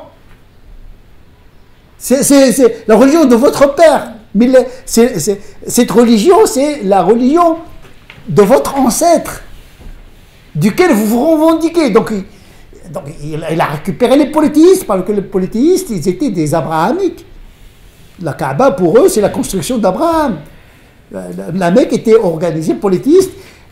Polythéiste, ça veut dire quoi? Ils croyaient au Dieu d'Abraham, mais avec une médiation. Ils croyaient qu'Abraham était un polythéiste. Ils disent non, polythéiste, non, Abraham n'était pas polythéiste, mais j'apporte la religion d'Abraham, de votre père. Les catholiques disent, les chrétiens, Jésus, c'est le nôtre. Le Verbe de Dieu. Sainte Marie, il est plus évoqué dans le Coran que dans l'Évangile. Vous cherchez les occurrences Marie dans l'Évangile, les occurrences de Marie dans le Coran, il n'y a pas de comparaison à faire. Donc, les Juifs, Moïse, donc c'est une religion syncrétique. Il était perçu comme ça. Et il ramassait tout. Donc tout le monde s'est mobilisé contre cette religion. Et donc il a dû se défendre tout simplement. Et donc c'est comme ça qu'il faut comprendre cette histoire-là. Mais cette histoire, c'est une histoire. Il ne faut pas reprendre les guerres parce que les guerres ont été expliquées par des circonstances historiques. Et il a reçu l'ordre de se défendre. Mieux que cela, s'il peut pardonner, qu'il pardonne. Il y a deux choses. Ou bien être juste, répondre à l'agression par une riposte équivalente, ne pas la dépasser. Il y a on se défend avec une réponse équivalente à l'agression. Il ne faut pas la dépasser. Et si vous pardonnez, c'est encore meilleur. Il y a toujours le pardon qui accompagne la justice. Justice, légitime de défense et pardon. Voilà le paradigme sur lequel on peut lire les passages du Coran, parce que vous pouvez trouver dans le Coran un verset son contraire, parce qu'ils ont été révélés dans des conditions historiques différentes. Parfois, il y a le pardon qui est le plus approprié, parfois, c'est la guerre ou la défense qui est la plus appropriée selon les circonstances. Donc, effectivement, le prophète a dû assumer cette part de l'histoire qui est citée par le Coran et par la tradition du prophète, parce que le Coran, l'islam se réfère au Coran et à la tradition du prophète. C'est les deux sources scripturales qui font autorité en matière de religion d'islam. Donc l'islam, il est né avec la logique de l'État, et puis il est devenu un empire. Il est devenu une civilisation. Donc, une religion au départ, l'histoire a fait que, et s'est confondu avec la logique de l'État, puis devenu un système de civilisation. C'est dans cette logique historique de civilisation que la théologie musulmane, le droit canonique, la charia, a été formalisée pour gérer un empire. Droit coercitif, etc., avec plusieurs droits musulmans, plusieurs théologies d'ailleurs, plusieurs théologies spéculatives, plusieurs droits musulmans. Quand on dit le droit musulman, ça ne veut rien dire. Il y a plusieurs droits, hein, en matière de mariage, de divorce, etc. Il y a plusieurs options. Hein. On dit que le musulman peut répudier, mais si la femme, selon le rythme malikite et hanbalite, si la femme exige le monopole de la répudiation, il doit être inscrit dans le contrat, et c'est elle qui répudie son mari. Parce que le mariage, c'est un contrat, il n'est pas consacré, hein, c'est pas consacré. Et même à l'époque du prophète, il y avait la répudiation qui est donnée à l'homme et l'annulation du mariage qui a été donnée à la femme, pour équilibrer. Parce qu'il est venu, l'islam est venu pour amortir les inégalités. Il ne peut pas les éradiquer, on le voit jusqu'aujourd'hui, les inégalités, ça reste toujours dans les sociétés, mais il y a toujours cette aspiration à l'égalité. La libération des esclaves également. Il y avait une société esclavagiste, il n'a pas éradiqué totalement l'esclavagisme, mais il a amorcé un principe recteur vers l'affranchissement des esclaves par des procédures qui encouragent à la libération des esclaves. Parce que tout le marché, toute l'économie est basée sur l'esclavagisme à cette époque-là. Et puis il y avait les guerres et les captifs. C'était presque le droit international à l'époque qui imposait ce régime d'esclavagisme. Mais il y avait toujours une aspiration. C'est-à-dire en même temps, il y a la révélation qui compose avec une réalité, qui intègre la réalité, les codes culturels, l'anthropologie, le mariage, polygamie, etc. Et en même temps, dans le Coran lui-même, il ouvre des voies vers plus d'égalité, plus de justice. Donc, il y a un principe téléologique, c'est-à-dire il y a une vision d'évolution du droit. C'est-à-dire, aujourd'hui, ce qu'il y a dans le Coran, je n'ai pas à la reproduire. Ce que je vais reproduire, c'est la finalité et l'aspiration de la loi. Il va dans quel sens? La femme d'aujourd'hui, ce n'est pas la femme d'hier, l'homme d'aujourd'hui, c'est pas l'homme d'hier, la société que j'ai. Donc, comment ce message-là, qui a composé avec la réalité d'hier, il doit composer avec la réalité d'aujourd'hui, tout en restant fidèle à l'esprit du Coran, à l'esprit de l'Évangile, à l'esprit de la Torah, comme le font les autres religions. Et donc, de l'islam religion, on est passé à l'islam civilisationnel jusqu'à la chute des Ottomans. L'effondrement du dernier système califal et l'atomisation du monde musulman par la colonisation, par plusieurs facteurs, etc. Et puis, de nouvelles identités nationales ont vu le jour dans le monde musulman, avec les conflits, les frontières, l'État-nation. Donc, on est passé d'un État multinational califal à des États-nations comme héritage de la modernité, une sécularisation imposée par l'Occident. Puisqu'avec la colonisation, il a laissé des frontières derrière elle. Et puis, ce passage du système califal impérial à un système de l'État-nation ne s'est pas fait de la même manière qu'en Occident. Voilà. Il n'y avait pas une démocratisation, il y avait peut-être une sécularisation, mais sans démocratisation, comme en Irak et en Syrie, il y avait une laïcité, mais il n'y avait pas de démocratie. En Turquie, il y avait une laïcité, jusqu'à une date récente, mais il n'y avait pas de démocratie. Il y avait l'armée qui désirait le pays. Donc, on voudrait bien un monde musulman sécularisé, mais pas démocratique. Et donc, les musulmans qui sont venus en France, ils sont venus de cette histoire, avec des mémoires différentes, des identités différentes, avec des frustrations, des vulnérabilités. Oui. Si je comprends, la colonisation, on va casser le modèle civilisationnel de l'islam. Non, de toute façon, la civilisation s'effondre d'elle-même. C'est l'extérieur qui... moi, ma théorie, c'est que il y a toujours des implosions des civilisations.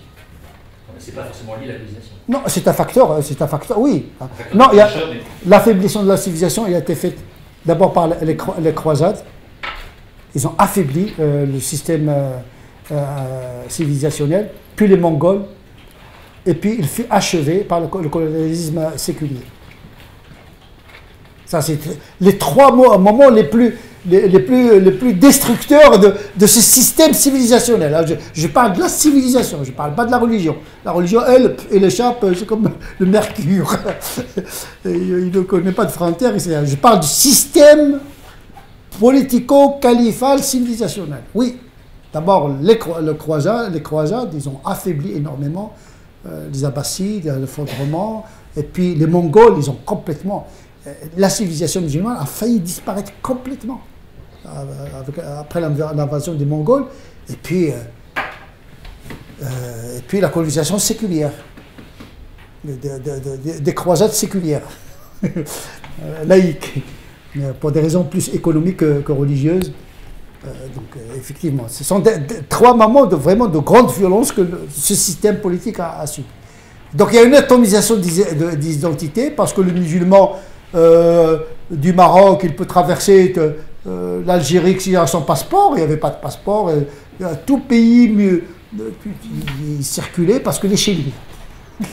Le monde musulman, il est chez lui. C'est une religion, une civilisation en même temps, les mêmes codes, etc. etc. Avec l'État-nation, là, on est entré dans une nouvelle forme d'identité segmentée, sauvagement sécularisée. Sauvagement sécularisée, parce que ces pays-là, ils ont subi une histoire qui n'est pas la leur. Donc, ils n'ont pas fait une sécularisation à partir de ce qu'ils sont.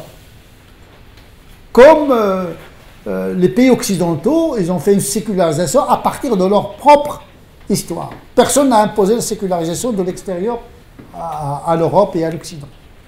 Par contre, le monde musulman, il a subi l'occidentalisation avec ses effets positifs et ses effets négatifs, parce qu'il n'y a pas que des effets négatifs. Et donc, les musulmans de France sont venus de cette histoire-là. où il y a le culturel, l'anthropologique, les mémoires, sachant qu'un Algérien n'est pas forcément un Marocain, c'est pas la même mémoire, c'est pas le même rapport à la France, etc. Les Turcs, par exemple, n'ont jamais été colonisés, ils n'ont pas ce sentiment d'infériorité, ils n'ont pas un complexe particulier. Le Turc, il appartient aux Ottomans 7 siècles, ils ont dominé le monde musulman 7 siècles, ils n'ont jamais été colonisés, donc ils ont une structure anthropologique qui n'est pas forcément la même que celle des Maghrébins du subsaharien, par exemple, au niveau du sentiment. Ils n'ont pas donc d'abord, les Turcs, c'est une nation d'abord, puis religion. Voilà. Ils ne parlent pas, eux, d'intégration ni rien du tout, donc ils sont là, ils sont pragmatiques. Donc, cet islam de France, turc, maghrébin, algérien, marocain, berbère, arabe, sans parler des mémoires particulières des familles, ce ne sont pas les mêmes. Moi, je viens d'une famille moyenne, je n'ai pas de francophone, francophile, je n'ai pas de complexe particulier à l'égard de la France. Moi, j'ai commencé à lire le français avant l'arabe classique, donc pour moi, être en France, c'est un prolongement de mon identité, ce qui n'est pas le cas pour un Marocain qui vient, par exemple, d'un village, etc. Donc, ce n'est pas les mêmes histoires nationales, familiales, individuelles, etc. Donc, au-delà des systèmes, il y a des individus et des familles, etc. Donc, il faut entrer dans les nuances. Hein. Ce qu'on qualifie aujourd'hui d'islam de France, c'est un islam de fait, pas un islam pensé. L'islam pensé, c'est l'islam que je propose, entre autres théoriciens, théologiens musulmans.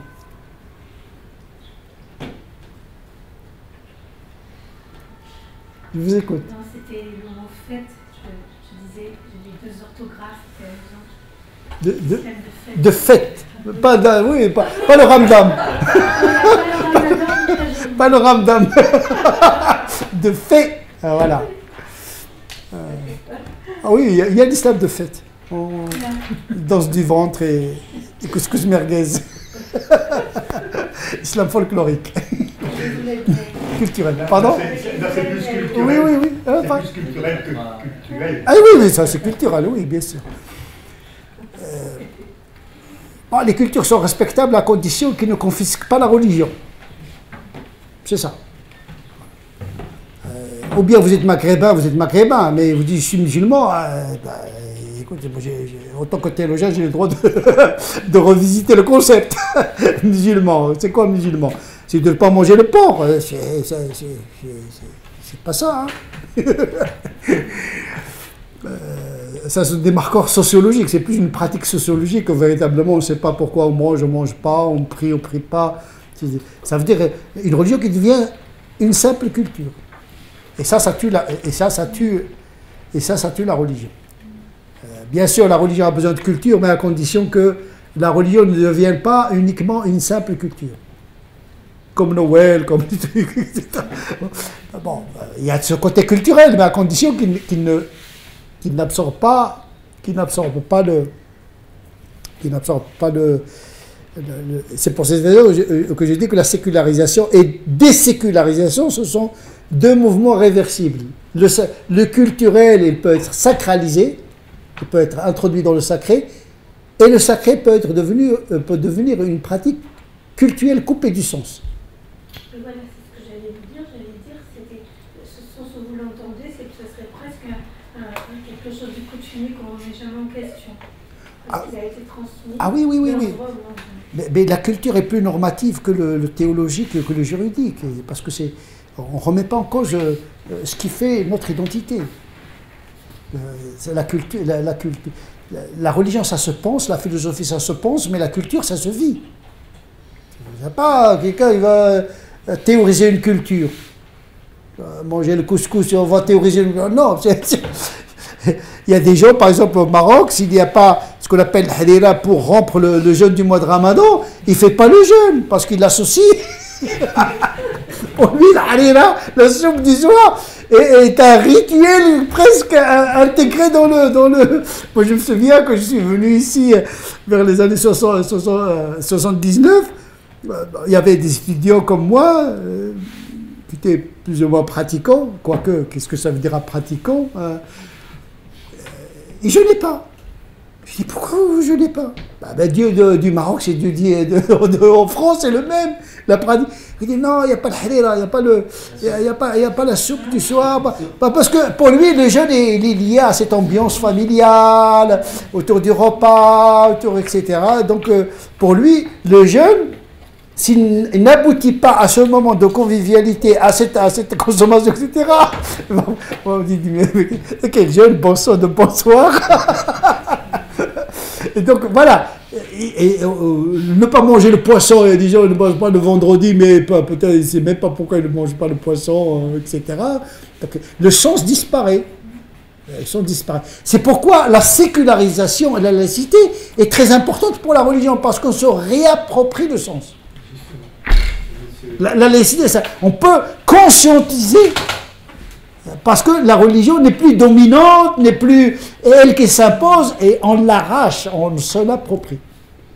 Alors justement, où en est cet islam pensé en France aujourd'hui? Pardon? Où en est l'islam pensé en France? En tout cas, ce que je vais vous exposer, c'est ma façon de voir l'islam, et je pense que c'est une idée qui fait son chemin, qui s'impose dans les milieux théologiques, etc. Parce qu'on a besoin quand même, une religion, ça se vit, mais ça se pense également. Donc c'est un travail qui doit prendre son temps, qui a son effet. On le fait doucement, il fait trace son chemin doucement, mais ce travail, il doit se faire et il est en train de se faire.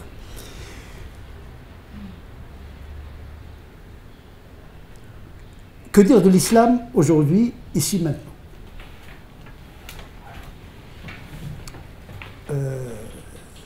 Tout d'abord,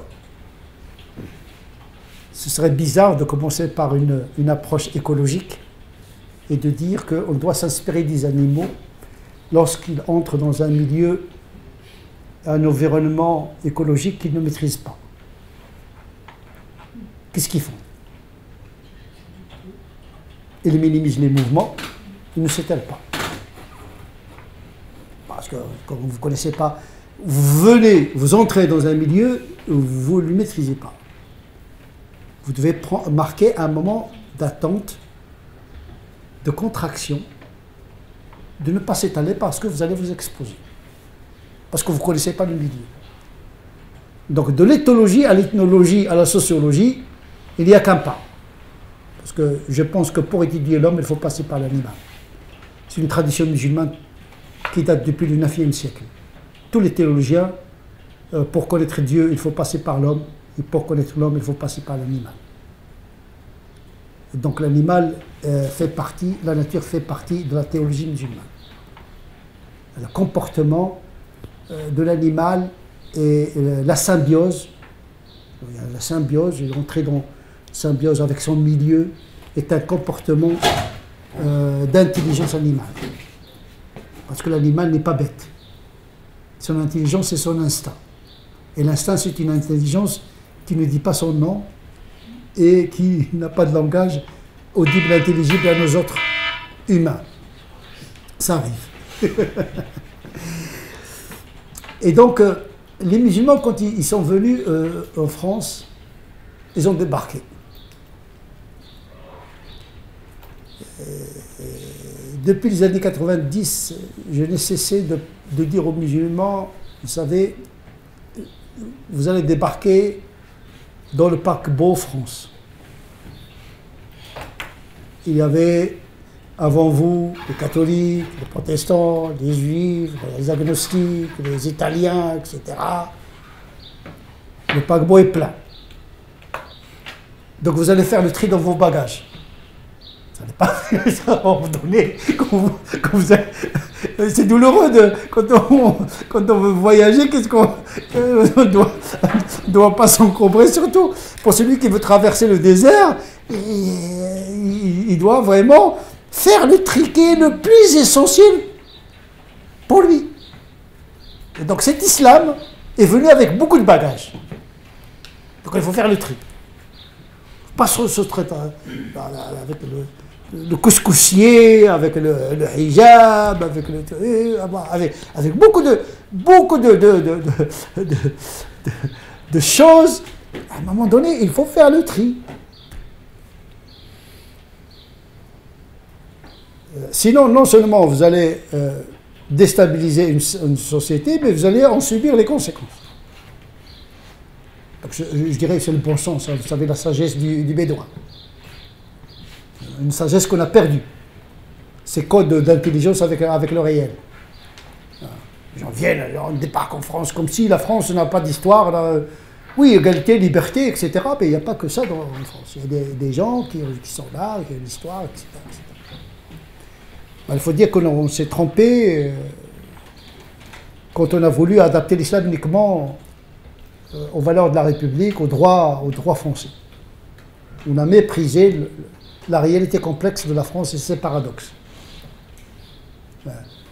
Moi-même, j'ai commencé à théoriser la charia de minorité, mais uniquement dans le cadre du droit français. Heureusement que je n'ai pas publié l'ouvrage, parce que depuis lors, cette théorie est périmée, parce que j'ai ajouté la culture comme une dimension importante dans l'interprétation des pratiques religieuses musulmanes dans la cité française. Il n'y a pas que le droit. Il y a le facteur humain et le facteur culturel en place qu'il faudrait prendre en considération, sachant que la culture française, il subit une cinétique sociologique et un déplacement de la culture, parce que la culture, de par son essence, évolue. Mais il y a quand même une culture dominante qu'il faudrait prendre en considération. Il faut s'assimiler dans les valeurs de la République et essayer de s'intégrer dans la culture ambiante majoritaire. Mais s'adapter ne veut pas dire renoncer. Sauf qu'il faut faire le tri. Qu'est-ce qu'on doit conserver? Voilà. L'islam est une religion qui a été interprétée au fil de 14 siècles, a été enveloppée par beaucoup de cultures, beaucoup d'anthropologie. Maintenant, il faut débarrasser cette religion de tout cela et n'en garder que le principe actif. Ce que j'appelle un islam simplifié. D'abord, une religion et pas un système politique ni une civilisation. Il ne s'agit pas d'une religion, d'un islam civilisation, un islam identitaire, un islam politique. Puisque même le prophète n'a pas exercé le politique en tant que fonction prophétique. Donc il faut faire un petit peu du tri, qui demande beaucoup de travail, parce qu'il y a la charge de l'histoire, les mentalités, etc. Mais ce travail doit être fait. Là, je vous le dis de manière simplifiée, mais quand on travaille sur les textes, etc., c'est compliqué. Mais ça doit aboutir à quelque chose de simple. Mais le simple n'est jamais simple. Donc comment simplifier l'islam et n'en garder que ce qui est le plus essentiel, c'est-à-dire la foi. L'islam est d'abord une foi. On est musulman parce qu'on croit en Dieu, en ses prophètes, en ses écritures, en le jour du jugement dernier. On est musulman. Il n'y a pas de baptême, il n'y a pas de rite de passage, parce qu'une religion d'individu, il n'y a pas besoin de reconnaissance d'une institution religieuse. À cet égard-là, l'islam est très moderne. Voilà. Vous vous baptisez vous-même, vous convertissez vous-même, vous voulez sortir de la religion vous-même, ça c'est votre affaire. La question de l'apostate, c'est du bidon. Jamais dans l'histoire de l'islam, les apostats ont été mis, jetés que rarement. Ce sont des peines qui n'ont jamais été pratiquées, et ce sont des peines qui sont contestables au point de vue de leur authenticité scripturaire. Parce que les textes qui mentionnent la peine capitale pour l'apostat reposent sur des textes ambigus dans leur énoncé, et dont l'authenticité n'est pas affirmée totalement. On débarrasse tout ça, on laisse ce qui est l'essentiel, c'est l'individu qui a la foi en Dieu. C'est ça qui va sauver le croyant. Ce ne sont même pas les pratiques. À cet égard-là, on est des protestants. C'est pas le rite, c'est pas le baptême qui sauve, mais c'est la foi tout simplement, la conscience intérieure de l'individu. Déjà dire aux musulmans cela, c'est déjà l'apaiser. Parce qu'il y a beaucoup de musulmans qui culpabilisent. C'est très important parce qu'il faut soulager d'abord les musulmans. Parce que le premier à souffrir dans cette affaire-là, et moi je vous le dis, c'est les musulmans qui souffrent. Parce que la France, la société, elle est dans le sens de son histoire. Ce sont toujours les minorités qui triment et qui vont trimer. Donc pour moi, soulager, apaiser la société, c'est d'abord apaiser le croyant, le rassurer, le débarrasser du carcan d'un sentiment de culpabilité à cause des boulets normatifs, de la multiplication des devoirs et des dogmes. Cette vision que vous nous donnez est une vision d'un islam raisonné, laïcisé, ou en tout cas compatible avec la République. Est-ce qu'elle est partagée aujourd'hui par une majorité de musulmans de France? D'abord, cette vision que je viens de dire, que c'est la foi qui sauve, c'est la théologie orthodoxe des sunnites. L'islam savant, parce que les gens ne savent pas ça. L'orthodoxie considère que la foi n'a pas besoin de pratique pour être validée. Mais c'est la foi qui donne sens et la validation à la pratique, pas le contraire. Il est déjà musulman celui qui croit, même s'il ne pratique rien.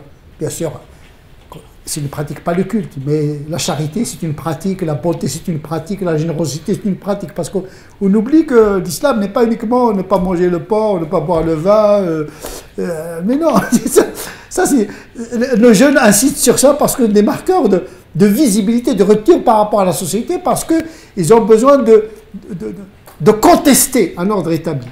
Surtout que notre communauté est une communauté majoritairement jeune. On n'a que des jeunes dans nos mosquées. C'est très important ce que vous dites. Donc la foi, c'est la foi qui sauve, c'est pas la pratique. La pratique c'est une obligation, pas pour valider la foi, mais pour entretenir la foi. C'est une condition de perfectionnement de la foi et d'entretien de la foi, mais pas une condition de validation de la foi.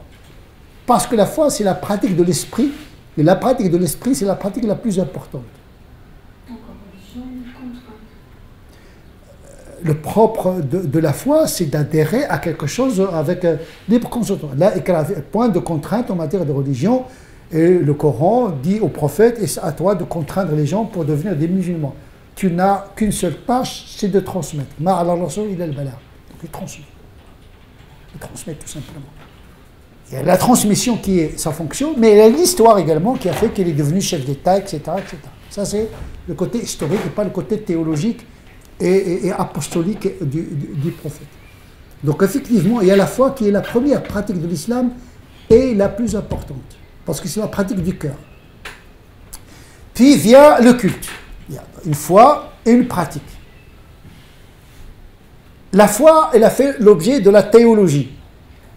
De quel Dieu s'agit-il? De quel homme s'agit-il? De quelle résurrection? Donc, la foi a fait l'objet de la théologie spéculative. Et on a plusieurs théologies. Est-ce que l'enfer est éternel? Il est extinguible? Beaucoup de savants pensent que l'enfer va disparaître, c'est le paradis qui va rester, et que l'homme étant bon à l'origine, le purgatoire ne fait que restituer sa prime nature pour retrouver Dieu dans le paradis d'une certaine manière. C'est ma lecture personnelle, mais c'est la lecture également d'un certain nombre de savants classiques de l'islam qui considèrent que le mal, il peut être extrême mais il n'est jamais radical. L'homme est créé bon, devenu mauvais par accident.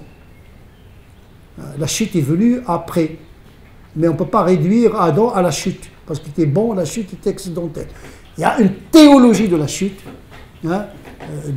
du péché. Nous sommes créés bons ontologiquement, mauvais sous l'effet du biologique, du corps, de l'éducation, etc. Mais métaphysiquement, l'âme qui nous habite, il vient du ciel, déposé par l'ange. Donc tout être humain est déjà baptisé par cette incarnation de l'âme céleste dans un corps. Et c'est à l'homme de rester musulman ou rester croyant ou pas. Donc effectivement, c'est pourquoi il n'y a pas de baptême. Parce qu'il n'y a pas de péché originel, le baptême, il vise à à arrêter la transmission. Si on revient bien sûr à la théologie de Saint Augustin. Pélage, lui, l'hérétique, vous voyez les choses autrement. Le baptême, oui, mais pas pour effacer le péché originel, etc. On ne va pas entrer. En tout cas, en islam, il n'y a pas ce baptême parce que l'homme est bon et il est créé selon la religion naturelle et révélée en même temps. Et donc, effectivement, il n'y a pas de. Donc, il y a une théologie qui parle de ces sens-là. Mais la foi, elle est simple. Mais elle peut être complexifiée par la théologie, par la scolastique. C'est-à-dire un mélange de philosophie et de la dogmatique. Et puisque nous sommes dans un moment de postmodernité, le théologien que je suis, à partir de ma théologie, je peux avoir un discours sur l'homme, sur la femme, sur la modernité, sur le transhumanisme, sur le posthumanisme, sur des questions bioéthiques, etc., sur la vie, sur la mort. Et oui, ce sont des choses qui sont en rapport avec la théologie, c'est-à-dire la question de la métaphysique, etc. L'éthique, c'est autre chose. La théologie, c'est la vision métaphysique et ontologique des choses. Et donc, la foi, on devient musulman par la foi. On n'a même pas besoin de l'articuler, de dire que je suis musulman. Le fait même de sentir que croire en Dieu, en les prophètes, aux Écritures, etc., on est déjà musulman.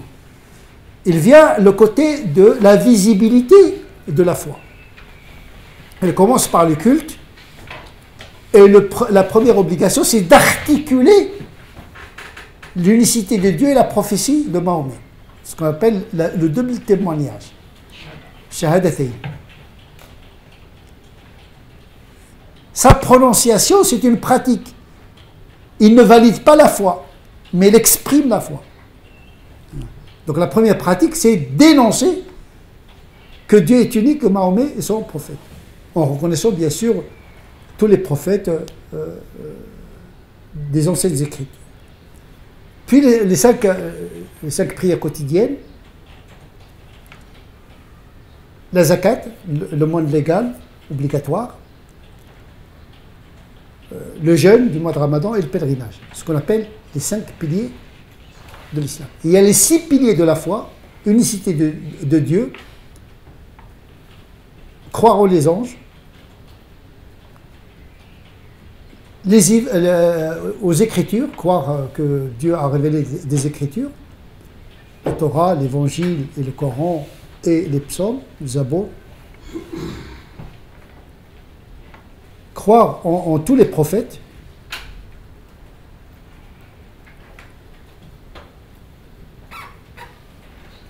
le jour du jugement dernier et le destin. Mais le destin, ce n'est pas le déterminisme. Hein. Le destin, il donne une forme d'espérance. Après tout, rien n'est perdu, le mal n'est qu'apparent. En tout cas, il y a toute une théologie du destin. C'est-à-dire chaque niveau de ces piliers a fait l'objet de tout un développement théologique. Mais c'est accessible à tout croyant, ils peuvent l'exprimer à sa manière. Donc il y a un accès démocratique à la dogmatique. Cependant, la dogmatique a fait l'objet de toute une discipline, surtout quand l'islam a rencontré la philosophie grecque, la théologie chrétienne, etc. Il a développé un discours sur Dieu, un discours sur le jour du jugement dernier, un discours sur le salut, etc., de manière philosophique. C'est ce qu'on appelle la théologie. Et puis, il y a le culte, qui est le symbole de l'unité de la Ummah spirituelle. Parce qu'il y a deux Ummahs. Il y a la Ummah spirituelle, il y a la Ummah politique. À un moment donné, lorsque l'islam est devenu une civilisation, la Ummah politique s'est confondue avec la Ummah spirituelle. Aujourd'hui, il y a un découplage. Le musulman, il appartient à une Ummah spirituelle, comme les catholiques, il appartient à l'église catholique, de par le monde. Mais ils ont des allégeances politiques nationales. Un catholique français, ce n'est pas un catholique argentin. Mais il appartient à la Ummah catholique. Et les musulmans, c'est la même chose. Au-delà de leur nationalité, il appartient à la Ummah spirituelle. Ils partagent la même dogmatique. Ils partagent, même les chiites, sunnites, etc., ils partagent les mêmes 5 piliers, c'est l'unité symbolique de la Ummah spirituelle. Et puis il vient l'éthique, c'est-à-dire la morale individuelle. Puis le droit, puisque l'islam est né avec la logique de la gestion de l'espace public. Il reste 5 minutes. Oui, j'ai fini. Donc la charia au départ, il gérait le culte, l'éthique personnelle, ça on appelle le droit canonique tout simplement. La charia, c'est l'équivalent du droit canonique. Il y a le culte, il y a ce qu'on appelle le cultuel et le relationnel, c'est-à-dire ce qui relève d'un droit divin, les 5 prières, le jeûne du mois de Ramadan, le pèlerinage. Et puis il y a le relationnel, c'est-à-dire le commerce, le mariage, le divorce, la guerre, la paix, les transactions, etc. C'est ce qu'on appelle le relationnel. C'est le côté horizontal de la charia. Dès qu'on entre dans le relationnel, on introduit la raison, le pourquoi de la loi. Alors que dans le culte, on est dans le symbolique, on ne pose pas la question pourquoi 5 prières par jour et pourquoi pas 4. Parce qu'on est dans la symbolique. Pourquoi 30 jours du mois de Ramadan? Parce qu'on est dans la symbolique. Le culte, il obéit à une pratique inintelligible. Par contre, dès qu'on part au relationnel, on doit se poser la question du pourquoi. La grande confusion chez beaucoup de musulmans, c'est qu'ils considèrent que toutes les pratiques sont cultuelles. Les habits sont cultuels, le mariage il est cultuel, c'est une consécration. On introduit dans le culte ce qui relève de l'éthique et du droit. Comme les gens qui viennent à la mosquée, je vais me marier devant l'imam. Pourquoi? Je vais me marier devant Dieu. Non, on ne se marie pas devant Dieu. Non, on fait pas c'est pas une prière, c'est pas le jeûne. On jeûne pour Dieu, on fait la prière pour Dieu, mais on se marie pour nous-mêmes. Bien sûr, tout ce que nous faisons, il est sous le regard de Dieu. Il n'y a pas que le mariage qui est sous le regard de Dieu. Pourquoi? Donc, en réalité, beaucoup de musulmans mettent le mariage, les habits et beaucoup de pratiques, ils les mettent dans le culte. Et dès que vous les mettez une pratique dans le culte, il devient inintelligible. C'est comme ça, pas autrement. Moi, je ne cherche même pas le pourquoi. Donc, effectivement, la classification des comportements attribués à l'islam est très importante, ce qu'on appelle le taqsim, la catégorisation des pratiques. Toutes les pratiques musulmanes ne relèvent pas du culte et toutes les pratiques de l'islam ne relèvent pas de la morale. Ils peuvent relever de la culture, parce que la culture elle est normative. 80% des pratiques relationnelles ont intégré les coutumes des différentes époques. Puisque le Coran, dans le mariage, le divorce, dans le Coran, il a intégré les codes culturels tribaux de l'époque. Donc, tout n'est pas canonique dans l'absolu, mais un canonique qui a intégré la culture dans l'économie du droit. Donc effectivement, il faut faire le tri. Il y a beaucoup de prescriptions, maintenant il faut faire ce que j'appelle la pédagogie de l'essentiel. Donc il faut simplifier l'islam. Et donc là je parle de 2 concepts majeurs qui demandent un travail considérable. L'orthodoxie minimaliste, il faut réduire les dogmes de la foi, parce que plus vous multipliez les dogmes, plus vous perturbez la foi. Une orthopraxie minimaliste, parce que plus vous multipliez les interdits, plus vous multipliez les tentations, plus vous multipliez les fautes, plus vous multipliez le sentiment de culpabilité, plus vous multipliez le désespoir et la désespérance. Donc, il n'est pas d'intérêt d'une religion de multiplier les interdits.